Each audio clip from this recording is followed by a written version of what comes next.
The Atlanta Braves farm system has taken a couple of steps back in recent years as they come out of the rebuild and also because of some international signing penalties that they were under for a while. But there's still plenty to be excited about at the top of their farm system. On today's episode of Locked On Braves, I'm going to give you my top 10 prospects in the Braves farm system based on upside. So we're going to do it a little bit different. I'm really excited to bring this to you. I've watched a lot of video this offseason, so excited to talk about these prospects that I'm excited about. So with that, let's get into it.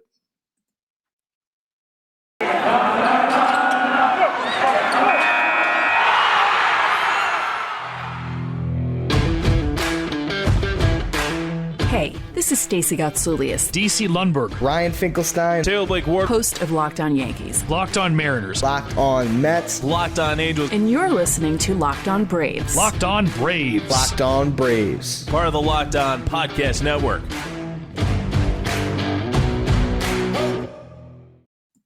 Hey, and welcome back to Locked On Braves, brought to you by the Locked On Podcast Network, where we are talking about your favorite teams every day.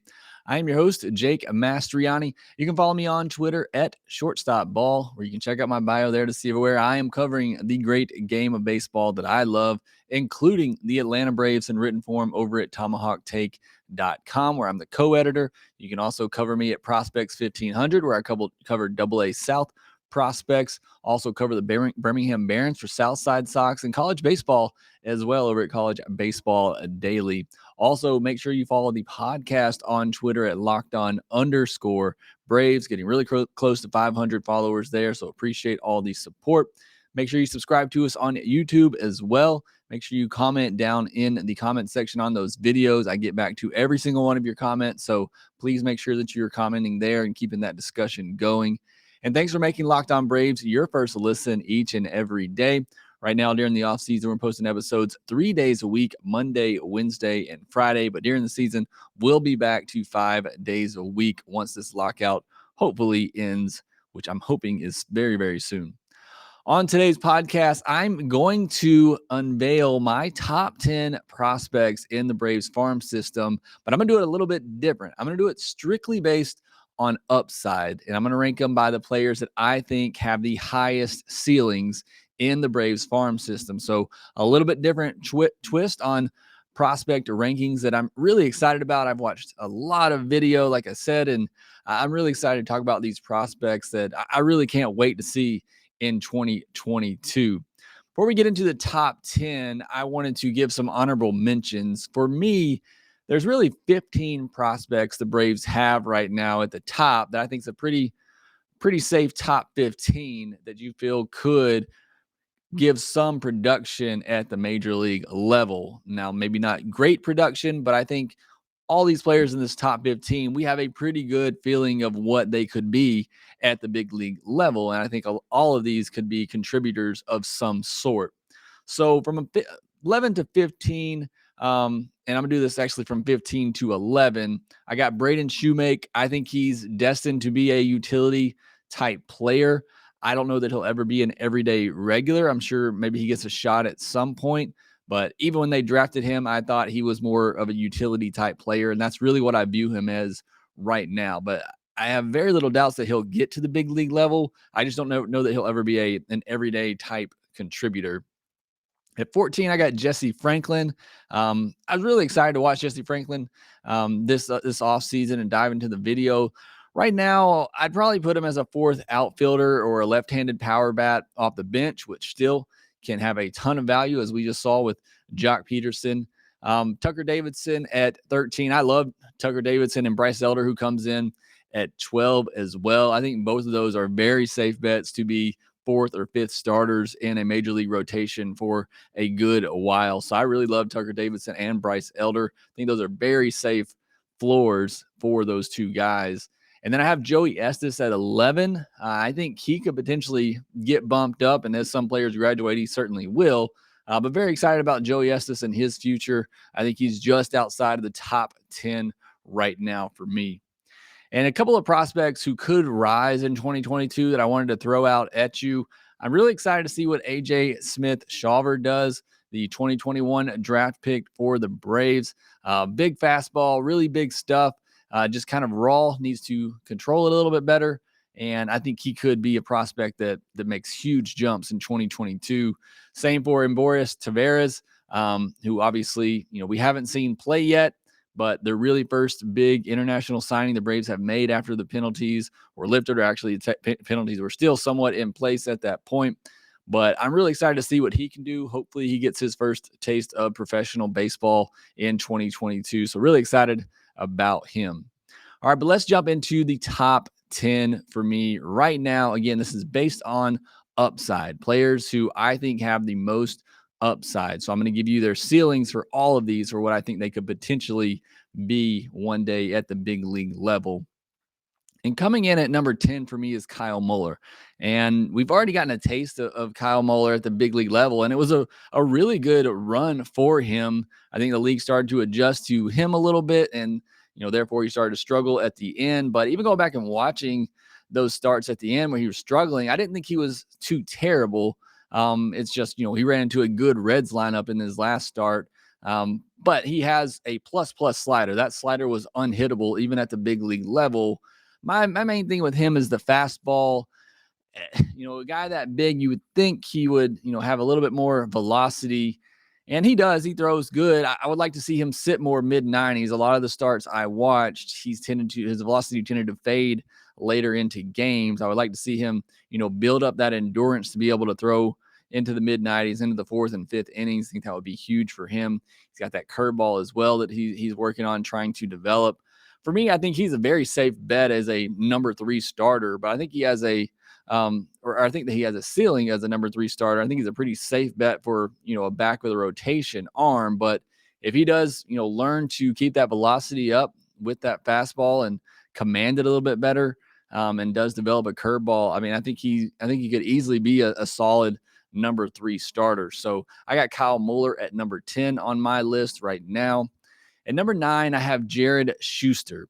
Fastball, changeup, curveball, slider, and the changeup is a plus pitch. It may be the best changeup, one of the best changeups in minor league baseball, certainly the best changeup in the Braves system. So very, good stuff from Jared Schuster. I'm excited about. Didn't necessarily love the pick when it happened, and I'll say the same when we get to Ryan Cusick as well. Spoiler alert.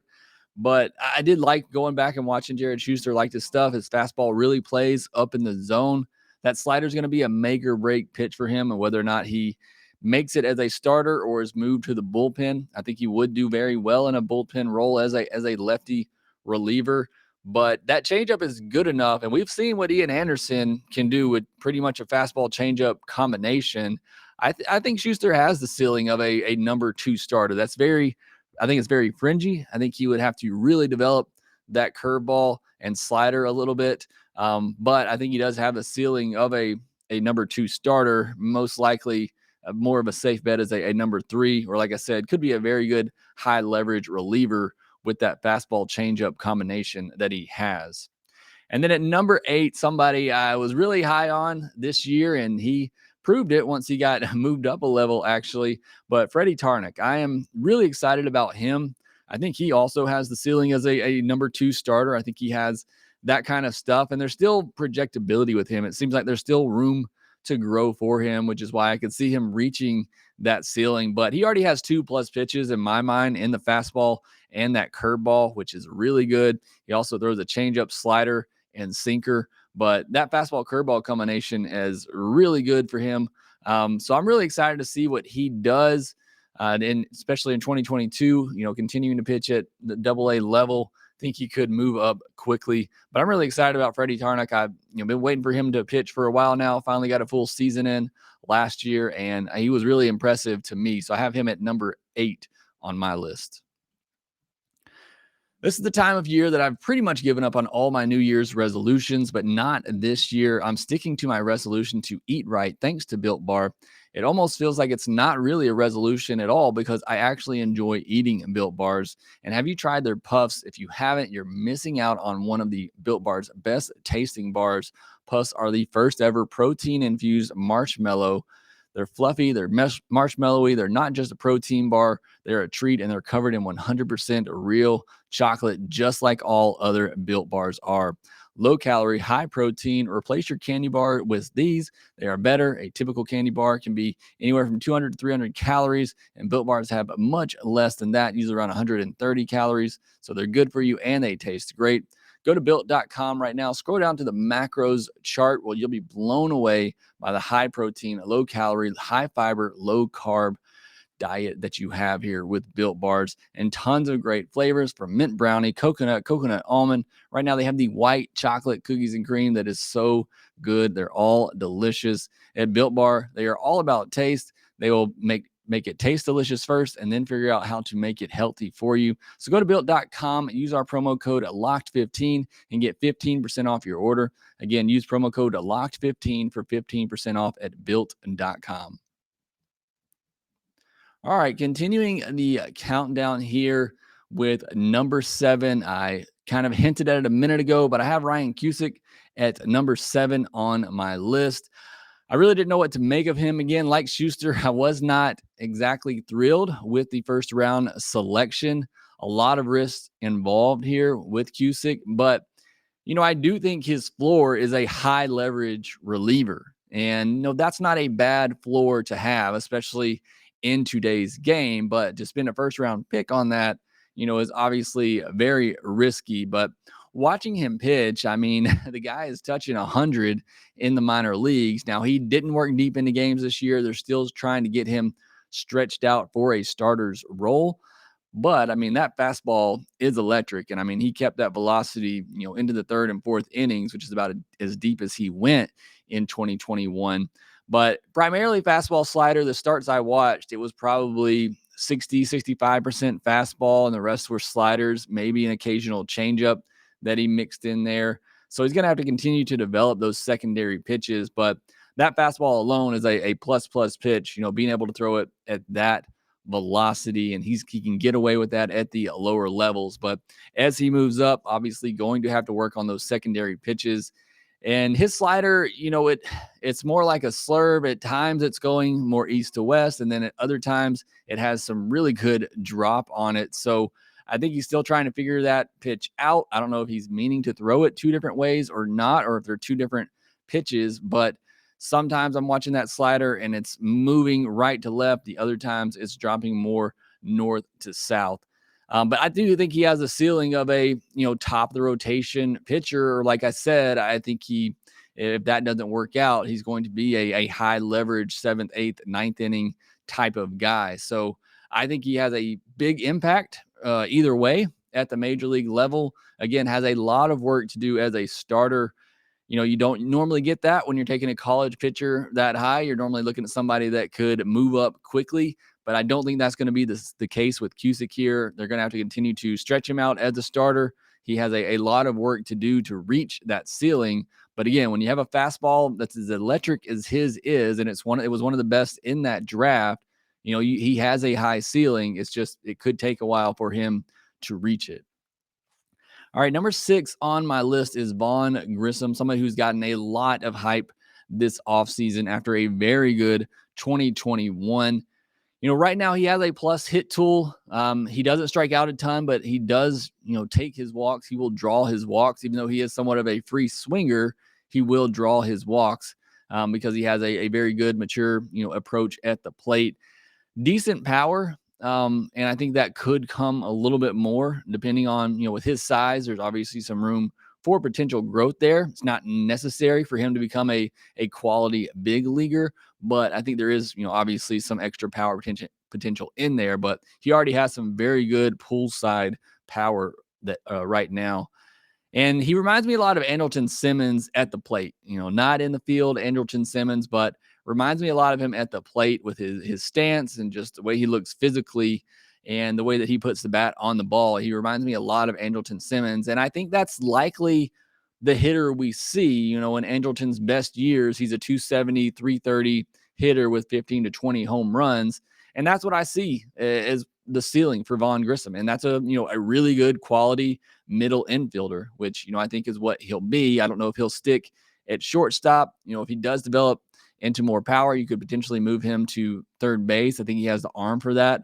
Or if not, I think he could move over to second base. So, I think he has very good potential at the big league level. I think he'll be a very solid and capable player. Like I said, a lot will depend on how the home run power develops a little bit, whether or not where he plays position-wise or just the type of hitter that he is. But just watching him right now, very good bat-to-ball skills, a very good hitter. That is his plus tool that he's carrying right now. And number 5 on my list is Christian Pache. Look, we know it. We already know a lot about him. We've seen him at the big league level a couple of times now. Elite defender, although that hasn't always played at times at the major league level, but we've seen enough at the minor league level to know he's going to be an elite defender once he figures out all these major league ballparks. One of the best defensive players, if not the best, in all of minor league baseball, and that alone will be what carries him as a major league player and why he'll be a major league player.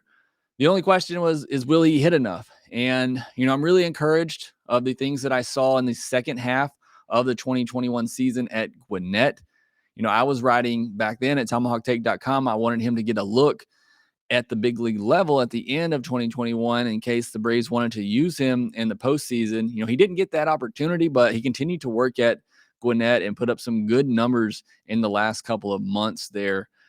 I think the ceiling for him is Kevin Kiermaier. I've been saying that for a while. I think that's his ceiling, where he plays Gold Glove level defense and is an average to below average hitter, hitting 8th or 9th in your order.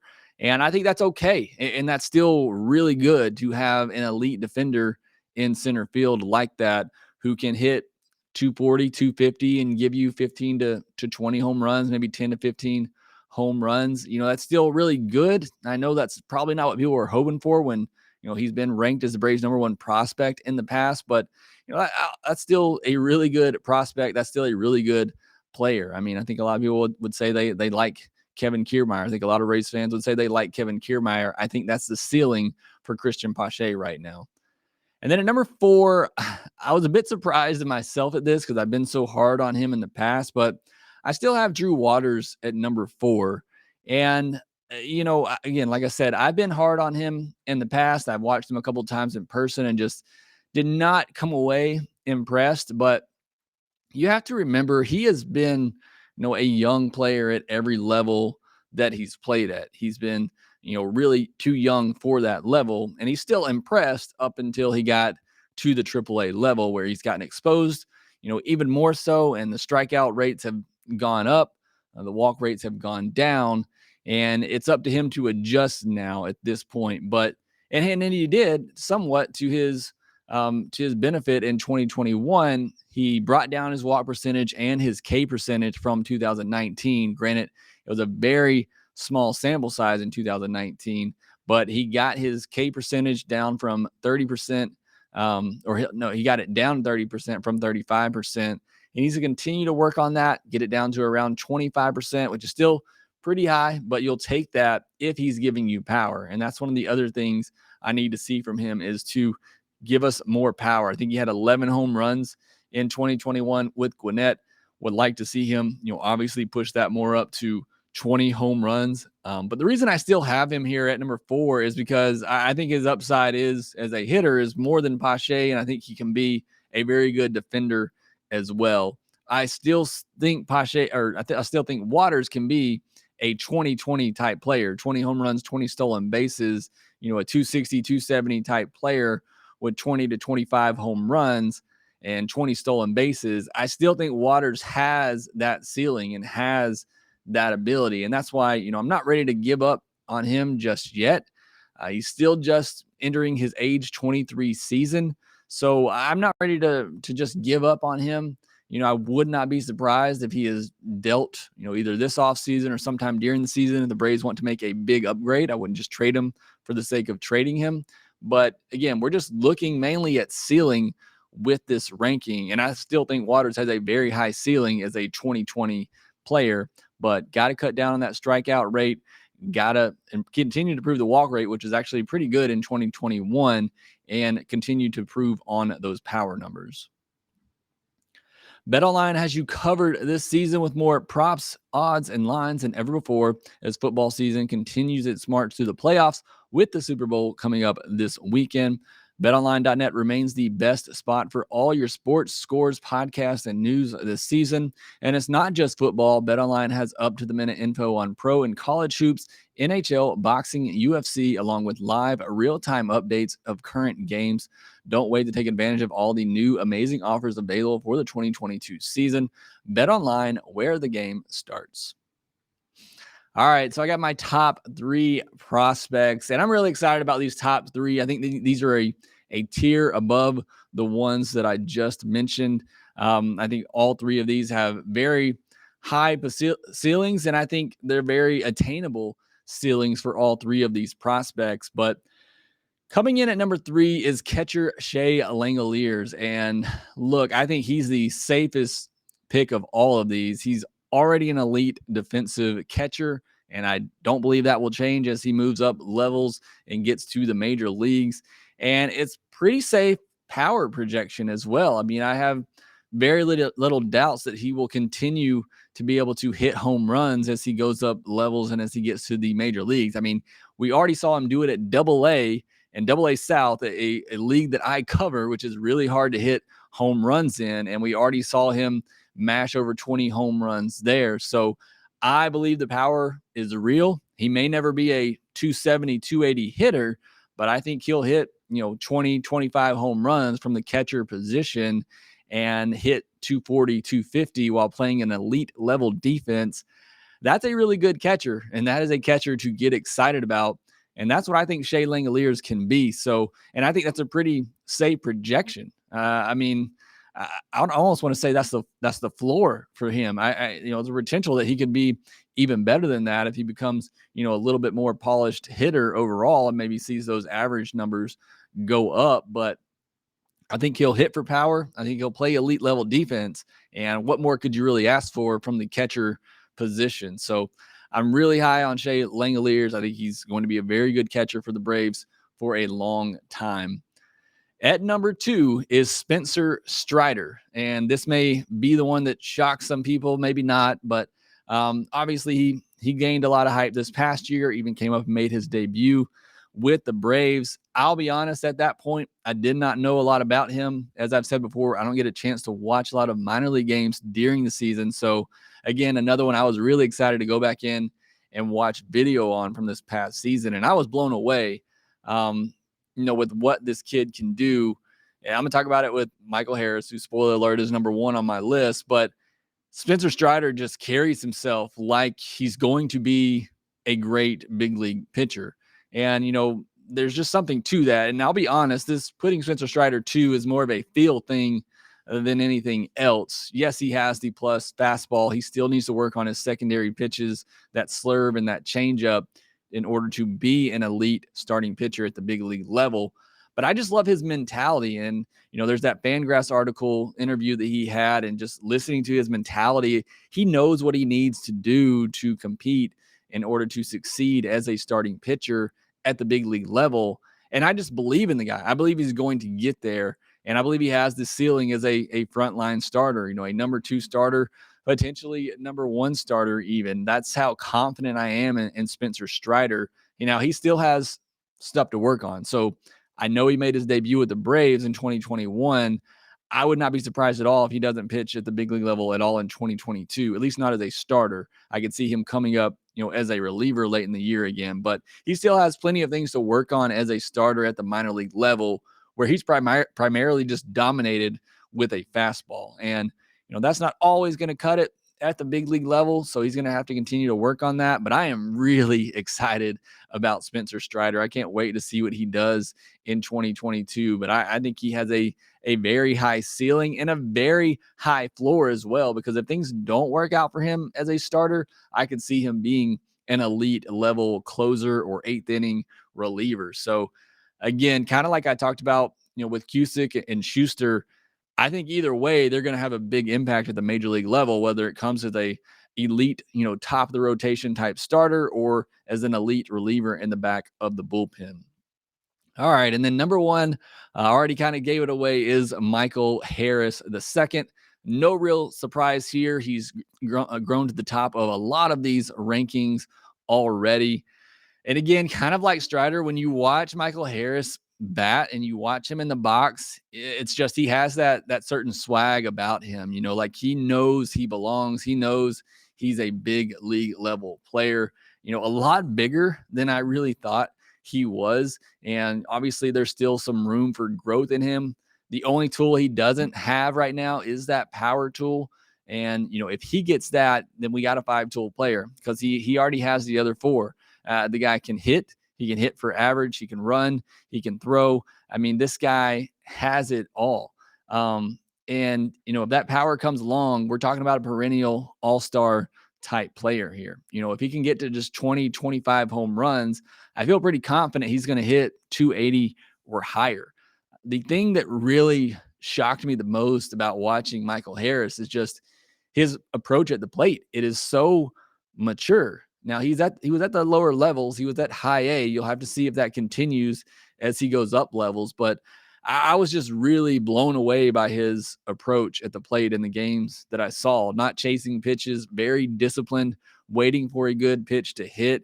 I was honestly just shocked. I mean, I knew he had all the tools and the ability, but I went back and watched probably 10 or so games of his, and just every game, he was having good at bats. I really only saw him have 1 or 2 bad at bats. And even when he was making outs, it was on hard contact, a lot of line drives. So, he gets the barrel to the baseball. So I am really excited about Michael Harris. I know a lot of others out there are as well. I mean, I think he's going to be a 280 type hitter, 340 on base. And right now it's looking like a 10 to 15 home run a year type of guy. If that power comes, he gets into the 20s. Again, I think we're talking about a perennial all-star, but even as he is right now, I think we're looking at a very good major league outfielder. And not to mention, he's just behind Christian Pache in terms of defense. So a very good Gold Glove caliber defender in center field as well. So Michael Harris, the pretty obvious choice for number 1 on this list. But I really loved going back, watching these prospects, putting this list together. It's got me really excited for the upcoming minor league season. Like I said, maybe we don't get a Major League Baseball season, but we should at least get a minor league season. And I can't wait to watch these Braves prospects because I'm really excited to see what they do in 2022. So let me know what you think of these rankings. Give me your thoughts on your top 10 right now. Remember, this is strictly based on upside, but hopefully you enjoyed that. I certainly enjoyed watching video and going through these players and ranking them out. But that will do it for this episode of Locked On Braves. Be sure to follow us on Twitter at LockedOn_Braves. You can follow me at ShortstopBall. Also, make sure you subscribe to us on YouTube, and make sure you subscribe to the podcast wherever you get your podcast. And we will talk to you next time.